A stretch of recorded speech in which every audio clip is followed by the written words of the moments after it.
we're going to go ahead and skip to our quick and easy apple tart. And I'm going to scoop those out onto another pan real quick. All right. Well, I'm going to go ahead and show you. I'm going to take these out. These are apple tarts. They've got a little soft. We're going to have to scoop them out quickly in just a moment. Take one puff pastry. Our puff pastry is located, everybody knows where the Cool Whip is, on the last aisle in this grocery store. Well, up next to the far side of the wall is puff pastry sheets. I'm telling you that because if you want to buy them, sometimes, and you don't know where they're at, they're a little bit harder to find. There is the puff pastries and then the sheets. There is 2 packages in a box, and what happens is when you unroll that, there is actually 3, and these have gotten quite warm. You just want them to thaw about 20 minutes. They're easier to work with. But there's 3, but I've used an extra one tonight. In one sheet, there's 2 different sheets in a package. I just cut these down the line. We've let these thaw just a little bit. This is so easy. I got a little bit left from the first time. I have put a little bit of lemon juice on my apples. I've cut my apples, sliced them very, very thin, poured a little bit of lemon juice on them. Now we're going to take a little bit of salt and a cup of brown sugar, and we're going to mix all that together.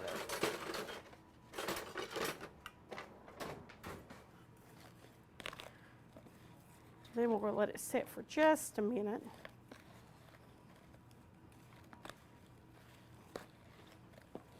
This is easy to do. Kids can do this if you're looking for a treat for them to help make. This is a nice little treat. If you want to put a little bit of apple pie spice in here, a little cinnamon, this would be a great recipe to do that with. All right. You preheat your oven to 415 degrees. If you've got an older oven, just kind of have to guess what 415 degrees is. I looked at that twice to make sure that I was reading that correctly when I did it the first time.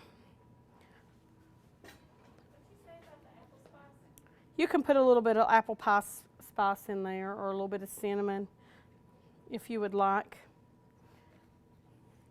And normally you want to take these right off the pan because the juice does kind of sit, and because the natural juice from the apples.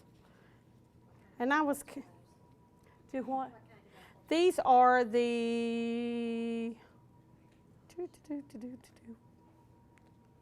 what did I tell you the other one? Macintosh. I think one is, I always get one or the other one confused.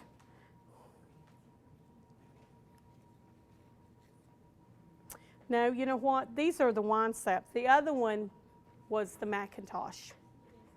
I messed up. You can put whatever kind of apple you want. These are the wine saps. And there's more than one kind of wine sap. There's an old-timey wine sap, and then there's a present-day wine sap, and you can buy both of those,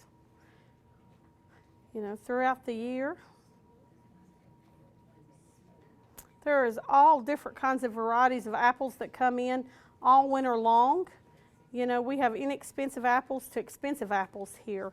We have different crossbreeds of apples. Local farmers market has apples that we don't even carry here. There was one I was looking for this year, it has a flavor of a banana. I couldn't find it anywhere close. But it's kind of neat to go out and find different kinds of apples. But we always have some really good apples here. Honeycrisp was one that come on a couple of years ago that we really promoted here, and people have really started liking those. The Pink Lady apples have been a big hit. Of course, then you've still got your Jonah Gold, and you've got your Red Delicious is hard to beat. But cooking apple-wise, I like to stay with the wine saps and the Macintoshes while you can get them. Throw in some Granny Smiths and certain things when you want a tartar apple or firmer apple. Okay. That is a new apple. I'm not real familiar with that apple, and I'll have to check. I should have asked my husband about it. They were sampling it, and I'm sure it's a crossbreeded apple also. Just kind of like the Mutsu apple is a crossbreeded apple. We sell a lot of Fuji apples. I knew there was another new apple, and I could not think of the name of it when I was standing here. Have you tried it? It's a real good apple. It is good. Yes, yes. And I love cooked apples. My kids aren't wild about them. I make a lot of applesauce and things like that. But I was telling one cooking class, my mother, growing up, I'm going to add a little, you probably shouldn't because it will make it a little softer, but I just love this extra brown sugar mixture. She used to make cooked apples for everything. We had colored cooked apples like every dinner. And I thought, what is wrong with this picture? Even as a kid. But we would have them according to whatever holiday or whatever it was. But we always had cooked apples. And that's kind of a thing of the past, though, and they're so good for you. Okay, we're going to pop this in the oven for about 20 minutes.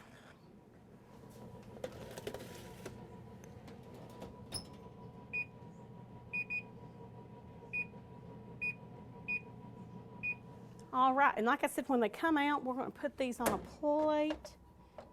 Miss Rhonda, do you have a plate? Where is she at? A plate. Will you get me a plate out from under there? I need a serving plate. We're going to get one of these out. Do what? Yep, right there. I did say Rhonda, but Rhonda's not here, so I was looking at you. Well, that'll work.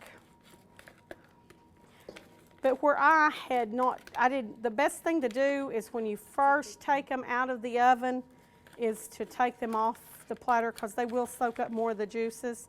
And you want to cut these into little thin slices because you want to get about 8 servings out of that. But these are really good, really tasty, real easy. And if you want to use that puff pastry, it'll just come all the way up around it a little bit more. So that is our apple tart.